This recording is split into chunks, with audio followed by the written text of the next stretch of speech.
All right, so going from Tuscaloosa to Auburn, we've got Auburn and Texas A&M, and we had a lot of trouble picking the A&M Miss State game last week. It was one of those where we looked at the model, we're looking at both of these teams, and even a lot of times I have a score in mind before we start recording the show, and in that game, it was kind of a gut during the show kind of decision after looking at everything and talking it out with you that I landed on the score that I did and picking A&M to win because it was just that hard. I didn't know what to think about them at that point. And they've shown that they can get up for a game. They showed that against Alabama. And Auburn has shown that they can roll an egg out there against LSU. So there is some interest in this game, but I think we need to take a step back and maybe look at both of these teams, maybe A&M in their recent history with their road win at Florida and their loss against Miss State, and Auburn sort of post LSU, sort of where they are. Maybe give both these teams a ride. I think the first thing to note about both teams is Auburn has generally been up or down with the quality of the opponent defense, with really the one exception of the LSU game. And even there, I think LSU was still one of the better defenses they faced. In fact, I think very quietly, LSU's defense is probably, I would say, maybe better than Mississippi State's. I think that may be fair. Mississippi State is probably more sound in a lot of ways, and they're physical in certain ways, but they're not very athletic. They don't have, especially when you look at the skill positions on defense. I say skill positions on defense: corners and safeties, outside linebackers. They're not particularly big and fast in that combination in a way that LSU is. So Clemson and LSU, I think, are the two talented defenses they faced, and they really the offense played down to it. And when they've placed bad defenses, Miss Old Miss, Arkansas come to mind. They put up a crap ton of points. Georgia Southern, Texas A&M is not that team, and we talk a lot about numbers, and at times it seems like we're kind of a slave to the model. But one of the reasons we do this show and we use the model the way we do is we want the model to be an objective baseline. We want to have an idea going into each one of these games where the numbers are to sort of validate our opinions or to talk about where things are an aberration. Because it would be one thing for us to say the Auburn LSU game was a fluke just because we felt like Auburn should win that game. We think the Auburn LSU game was something of a fluke because all the numbers told us Auburn should have destroyed LSU. Going into that game, all the past history for both teams said Auburn was a much better team than LSU. Auburn should have been able to run the ball effectively, should have been able to pretty well shut down LSU's offense and win. And what we saw was odd play selection that really limited Auburn's potential. LSU getting a couple big explosive plays, again, long jet sweep to Gage to get a kick return, and that sort of threw everything out of whack, and Auburn ends up losing. Texas A&M doesn't track with the numbers very well, and if you go back and look at it, the biggest really key is that their offensive production is consistently getting worse game to game. That's the one thing that struck me. If you were to rank in order the quality of defenses between these three teams, I'm curious to see how you'd line them up. Mississippi State, Florida, Alabama. I think most people would probably say Alabama's the best defense. Florida's probably second best, and Mississippi State's probably a little bit worse than Florida, but still pretty good. Well, I've been not so high on Florida's defense this year, so I would probably go Alabama, Mississippi State, Florida. Right, but what I don't think most people would expect is that A&M would gain more yards against Alabama than they gained against Florida, and more yards against Florida than they gained against Mississippi State per play. And since the Arkansas game, they've gained less yards per play every week in descending order. UCLA, they had 5.06 yards per play, where they were very effective for about half that game. I think we looked at it, and they had like 9 yards per play in the first half before they sort of shut it down and could never turn it back on, which was I really think that fourth quarter against UCLA was a weird thing with it being really late at night in a weird situation where they'd shut down, and UCLA went totally pass happy. They had nothing to lose, and it kind of got strange. Louisiana Lafayette, the offense kind of found itself in the second half of that game, 6.5 yards per play. And then in the Arkansas game, the offense just clicked, 7.3 yards per play against Arkansas. From the Arkansas game, they go from 7.26 against Arkansas to 5.21 against South Carolina to 4.46 against Alabama, 4.2 against Florida, 4.1 against Mississippi State. So the biggest consistent trend I see with A&M, really ignoring all these other numbers and stats, is their offense is getting progressively worse week to week. As an objective statistical point, that is what's happening. And I can't explain it in terms of opponent defenses or any other sort of fun stat, because Alabama's rush defense is not worse than Florida's and Mississippi State's. I feel like I can say that almost absolutely. So the only really sound logical thing I can draw is whatever is happening to A&M.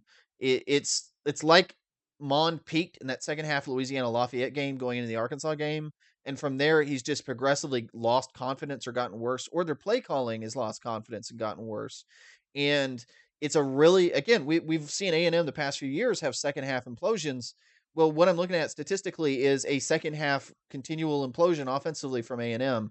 That's really concerning going into this ball game. So let me ask you this, because we saw some of this with Jalen Hurts last year, where he wasn't. He came out of the gate pretty well. Had some good plays against USC, and then he had a lot of success running the ball. And by the time they got into late October against A&M, and then November against LSU, things started to get progressively worse for him. How much do you give credit to the notion that once you've got a series of tapes on a guy for a series of games, it's a lot easier to game plan for him, strengths and weaknesses, that this is magnified as a true freshman because you don't have a prior season to look at?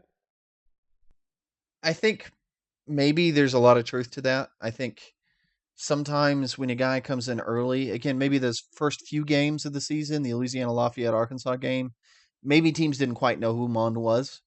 And maybe what we're seeing in the second half of the year is, and I think we saw it to some degree in the Mississippi State game, teams are losing fear in Mond making the routine play. And they're realizing that you just need to be aggressive, contain him as a runner, don't let him run around because he can create. And he might hit a big play here and there, but even if you leave a guy open, he's got a decent chance of missing the play, either not seeing the guy, not throwing the ball. And we saw that, yeah, we saw that in the first series against Mississippi State. I mean, Mississippi State turned the ball over, or not turned the ball. I think it was a short field. No, they turned the ball over, and there was a bomb that they drew up for Mon. I think it was a first or second play. It was a post route, and the guy was wide open by 15 yards, and he overthrew him. Well, it was Kirk in the first play, and then the second play they threw to Ratley, and it went right through his hands. But the play selection was kind of interesting to me, because if you look at what they did against Mississippi State, it was a little baffling. They open, and we talk about this a lot. Play calling is a lot about opportunity costs. So every time you try to call a big play or a low percentage play, the importance of the play isn't the scoring potential. Everybody wants to go deep here. You got to go deep here.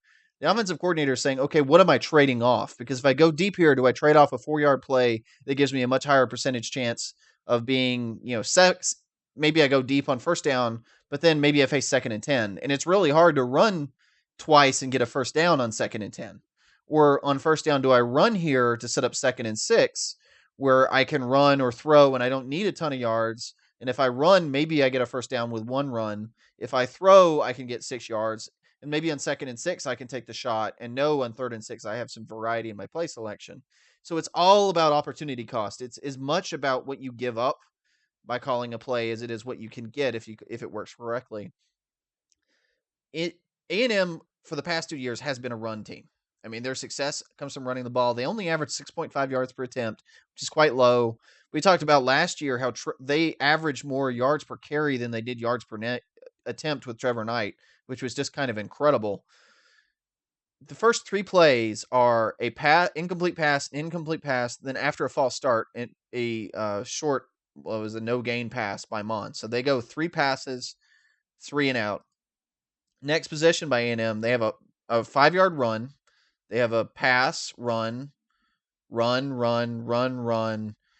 and they go all the way down to Mississippi State side of the field. And Mond on second and on it's actually 3rd and 5 after they've run the ball all the way to the Mississippi State 48. They try to call a pass play. Mond takes an 8-yard sack. All of a sudden, it's 4th and 13 on their own side of the field. They end up punting. So they ran the ball. Second drive, they committed to the run. They got it to Mississippi State side of the field. Really, they only threw one pass the entire drive that was successful. That was a 4-yard pass. Second pass attempt was a sack that killed the drive. All right, look at the next possession: run for 2 yards, and then a pass, and then short pass for not enough yardage, punt. Again, next possession, they had one run, and then they throw a pass. They throw an incomplete pass, and they punt. It was just over and over again. I feel like a broken record. The next drive, by the way, was a one-play interception. So they never committed to the run early at all. Where, as much as I've broken this off here, I mean, that's 5 drives, right? 5 drives in the game, and there's only one drive where you've run multiple times in a single 3-play series. So I thought it was a little bit baffling by Mazzoni, and especially considering the fact that they don't pass that well. I think the strength of the game, and we saw that in a couple drives late. Mond is a pretty darn solid runner, and when they did run him, it was a lot of zone read stuff. They relied more on their tailbacks. They didn't really try to get Mond involved as a direct runner. And when they actually called direct runs with him, I felt like he was pretty effective because I don't think Mississippi State is athletic enough to really deal with him on the edges. So I think to a certain degree, Mississippi State knew what was coming, and they kind of dealt with Mond a little bit and let him pass the ball, and they gave him a lot of pass-happy looks. And A&M responded by committing to the pass and quote-unquote giving what the defense, taking what the defense gives you. The problem with that is they probably should have run anyway because it's what they do, and they didn't, and they wasted a ton of drives in the first half. Again, they get down. By the time that interception's over, it's 14-0 Mississippi State over A&M by the end of that series. And as I said, the only one of that series that has more than 3 plays in it is the drive where they ran the ball a bunch. And once you're down 14-0, I mean that that effectively ended the half. They only had one more possession that half, and Mississippi State scores on their first possession of the third quarter. All of a sudden, you're down 21-0, and you feel like you can't run your offense. So I think it's kind of a combination of things, but I do think A&M has a lot of issues, both with one, teams adjusting to them, and two, I think the play selection really hurts them. So you talk about play selection. We've kind of identified that Mon might have some struggles in the pass game. That is interesting to me, though, because I wonder, the one place that we've identified the Auburn defense that might have some weaknesses, and we saw it against LSU, is in the secondary against really big receivers and quarterback that can get them the ball. And they're really strong against the run, potentially elite against the run. So does that spell a really bad day for A&M, where the one weakness that Auburn has on defense, A&M may not be able to exploit? I think to a certain degree it does. Now, I think one thing we've seen with Mond is I feel like he can make any throw on the field. But A&M needs to not try to run a West Coast passing offense. That's what Mazzoni loves to do, is to throw the ball short yardage and try to have consistency. Mond is just not consistent enough as a passer. They've got to commit to the run, and I think it's a really bad thing that Auburn's given up 70% of opponent rush averages. I mean, they're going to slow down A&M. Our model's only predicting A&M gets 3.1 yards per carry. So they're going to have to throw the ball some. But I think where they have to be careful is they should, for the most part, commit to the run and keep Auburn trying to stuff the run and take shots, because Mond can make any throw. And I think we've seen from Auburn that at times their corners have struggled with teams that are willing to put the ball in the air downfield and make their guys make plays in man coverage. And we'll say A&M has pretty darn good receivers. Christian Kirk's pretty good. I think Ratley's inconsistent, but they can all play at a high level when they want to. But this is the caveat. I haven't seen anything from A&M that makes me think that they're willing to actually do that. I really think that Mazzoni is pretty stubborn in running the offense he feels like he needs to run. And all this talk just kind of becomes academic if they're not willing to commit to the sort of principles we think they need to commit to in order to be successful. So we talk about Auburn now on the offensive side of the ball for them. We've seen sort of like you have, and maybe you can go into this a little bit. You have this theory that translates a lot to Ohio State and somewhat to Alabama last year with Lane Kiffin, where if you have superior athletes in a lot of places on offense, these spread type schemes are built to absolutely destroy teams that are less athletic, talented, or good than you at these, on their defensive positions, but can really struggle against really good defenses. Now, I know Auburn's employing a little different offense this year than they have in the past, but I wonder if some of that translates here to Auburn this year, and that's when we saw them struggle against LSU, we saw them struggle against Clemson. But then we've talked about this year that Auburn has some weaknesses on the offensive line, and historically, even last year with Deshaun Hall and Myles Garrett, A&M had a great pass rush. Does A&M have the pass rush this year to exploit the weaknesses on Auburn's offense? I don't know that they do. And I think we saw that for those of you that watched the Ohio State-Penn State game. I think Penn State did a pretty good job with Ohio State for most of the game, but what really happened to me, in my opinion, late, Penn State went in kind of a prevent defense, and they started giving Ohio State a lot more space to work with because they're trying to keep everything in front of them. And when Ohio State was able to run crossing patterns and run their receiver screens and catch the ball unimpeded, they made a lot of big plays. And they were just getting first down after first down for the last few drives of that game, pretty much without any sort of resistance. When Auburn in their style of offense, if you let them get the ball to their guys in space and where they can catch it uncontested, their athletes can make plays because that offense is designed to be having guys move around and they catch the ball on a 4-yard cross route and then they turn it upfield for a big play. The problem is when you play really good defenses, they react too well, and you rarely are you ever going to, by the time the ball gets to the receiver, it doesn't matter how talented the receiver is. If you're running, say, a receiver screen, the receiver just turns around and catches the ball. The better the defense, the less space the receiver has to work with when he catches it, and that's why there's such a big disparity, I think, with talent differential. It's also why I think they don't run it in the NFL, because that style of offense where you're just trying to get the ball to somebody in space. In the NFL, by the time you get the ball on a receiver screen, there's two 200-pound corners in your face immediately. And they see it coming from the get-go and they crash on it immediately. So it's both I think both a level of talent and just overall ability to read and react. Why do I say all that? Because A&M has shown at times this year that they're pretty talented. I think the linebacking core from A&M has made some improvements. I think Otaro Alaka has done as much as anything for this team, just because I think Dodson's pretty good. Armani Watts is the guy that everybody knows, leads the game in tackles. I don't know that Armani Watts is an elite athlete. I think he's a solid SEC player that's played a lot of snaps. He's probably draftable, but he's not going to be a high round draft pick. He is a solid SEC starter for a top tier team. But what Alaka has done is give them what I think is a pro capable talent at linebacker that they've badly missed at times. However, I don't think they have the pro talent on the edge. I mean, they don't have the multi-sack guys. I mean, if you looked at it last year with Deshaun Hall and Myles Garrett, they were terrors. And, maybe Atlantis Durham is doing well. But again, now you have Olaka that's second in the team in sacks. So the same sort of role Hall is. Well, if he's sacks, that means he's blitzing. And if he's blitzing, then he's not sitting in coverage and he's not playing the run as the same way. You're having to bring him in pressures. That sort of hurts what you try to do defensively. It's a lot better schematically if you can rush with just your defensive line, because then you let your linebackers do other things. And against a team like Auburn, where has so much misdirection, if you're having to use Alaka at the line of scrimmage, that means you don't have a linebacker sitting back to deal with those crossing routes and to deal with the receiver screens and all that other stuff. So I think the potential's there for A&M to do well. I still don't quite know what to make of the defensive unit, frankly, because I've seen them play really well at times. I think they were very effective against Alabama. I think they were effective against Florida.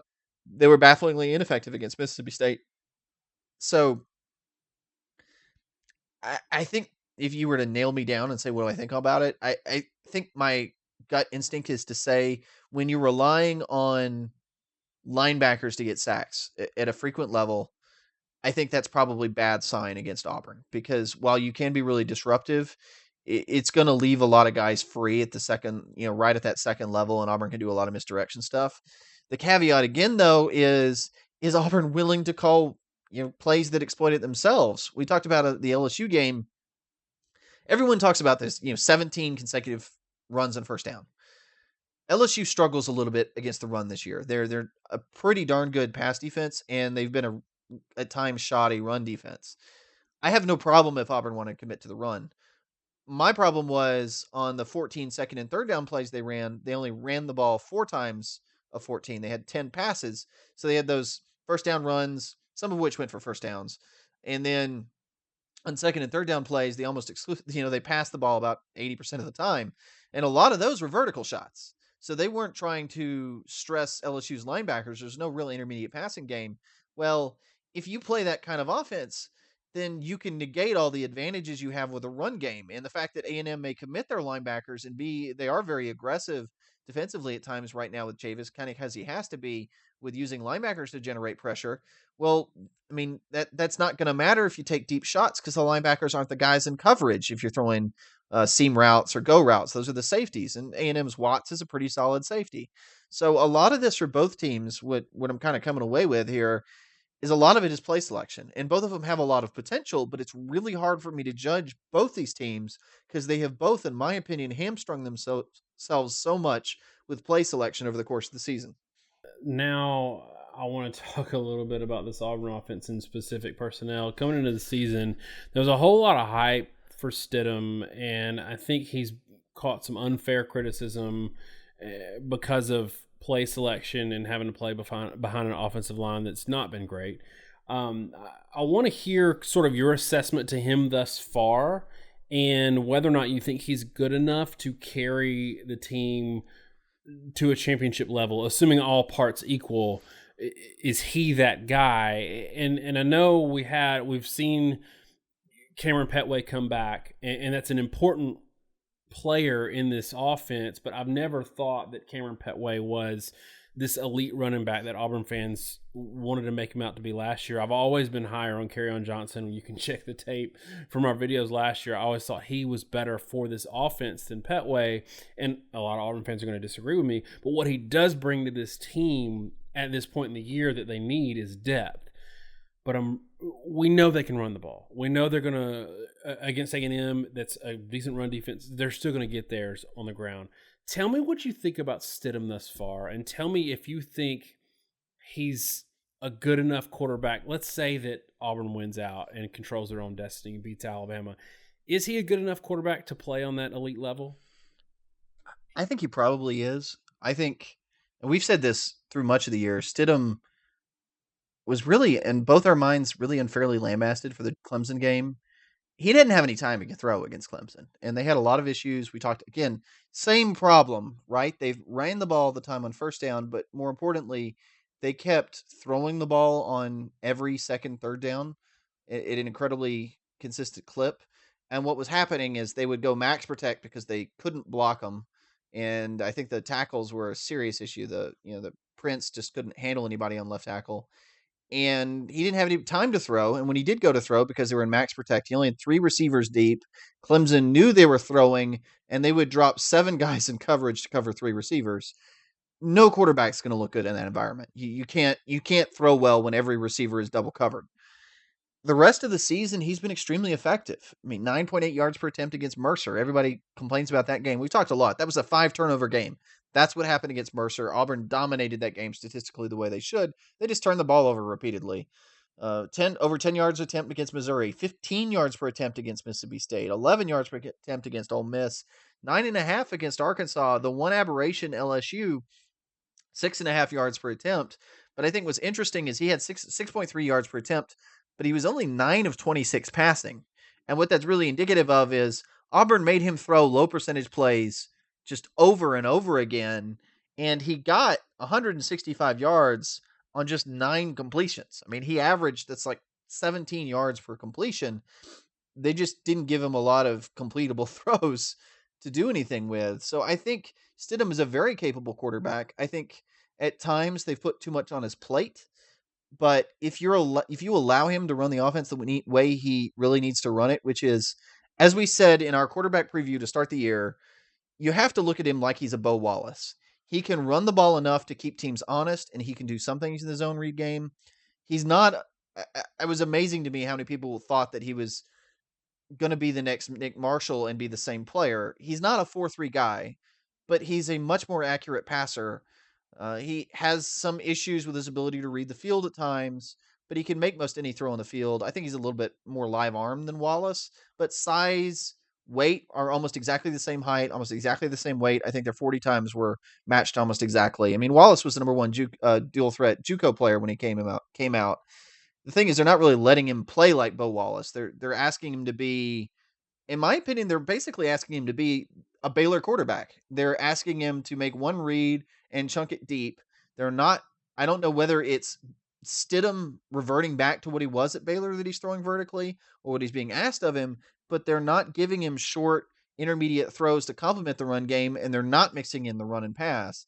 And maybe I'll let you make this point, but one of the things both of us have noticed, I think they're really missing the quality at tight end and H-back that they've had in the past. And I think their current personnel groupings make things a lot harder because they've either got to throw to the receivers that are quite green and inexperienced, or they got to run it with a tailback, where in the past they had a lot more options with their H-backs and their tight ends to mix up formations and give the quarterback easier throws. All right, so I think we know a lot of what we know about both of these teams. I mean, we know who they are at this point. And what we said with the A&M Mississippi State game coming out of that was there's still some question marks about both of these teams. Coming out of this game, we're going to know a lot more about both of them, and I think we do. And I think we've seen this sort of trend with A&M that's not great.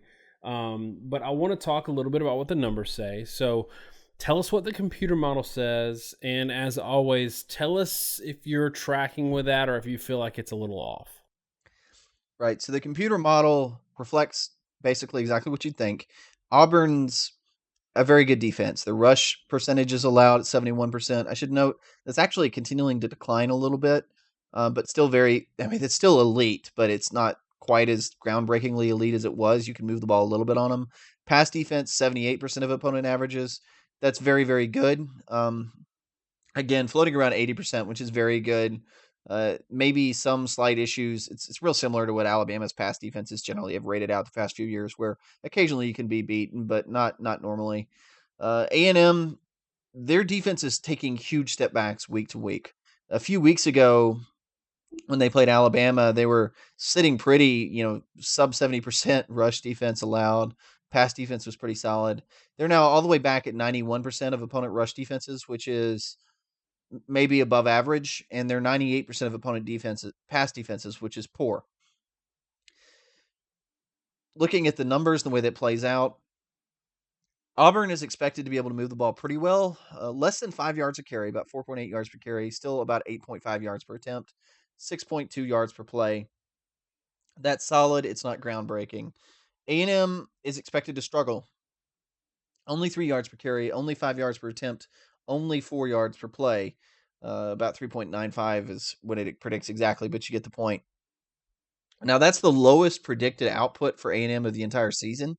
I might want to say that's a little bit crazy, except that actually perfectly matches with the continual downward trend. If you look at the next step that we've seen, again, pretty consistently, Alabama to Florida, Mississippi State, the next step down, if it continues at the same rate, it's going to end at about 3.95 yards per play.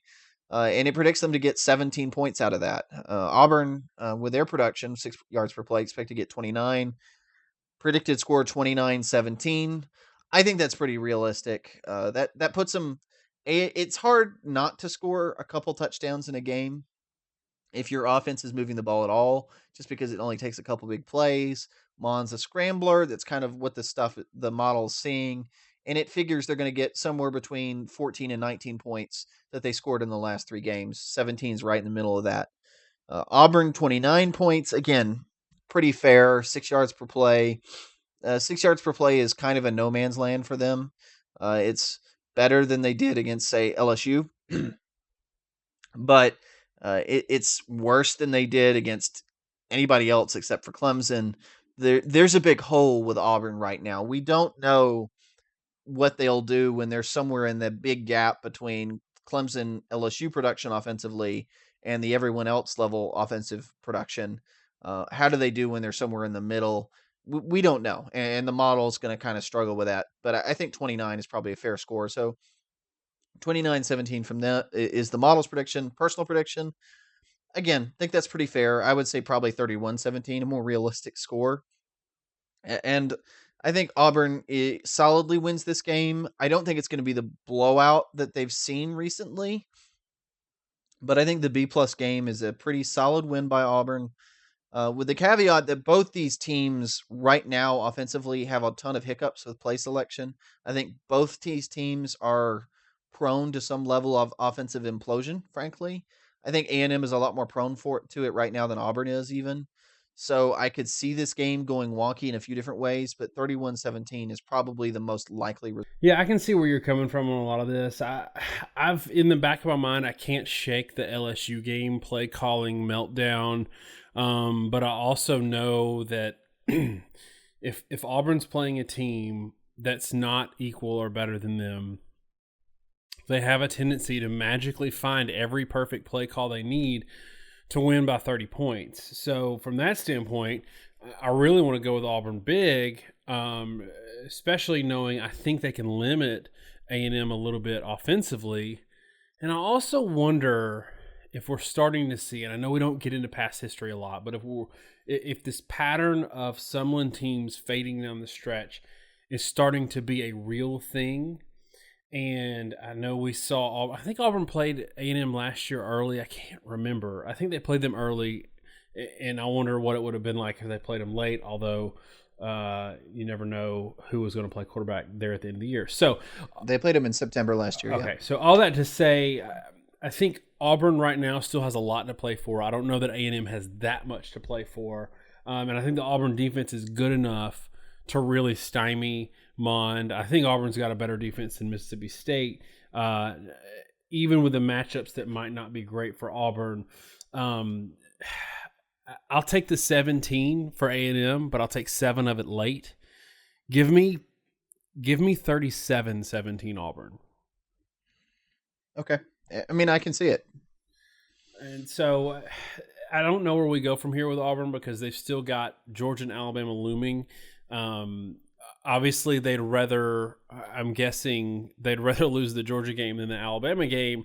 But with that LSU loss, it gives them not a lot of room to breathe. We're going to cover the Georgia game in depth next week. It's going to be a huge one for everybody. And Alabama's not got an easy game next weekend either. So we've had such a lull this year from start to finish because the SEC is so down, but things are starting to get really, really interesting. And like I said, I think Auburn's got something to play for because they still control their own destiny. So I think the games for the rest of the year are going to be a lot of fun to cover.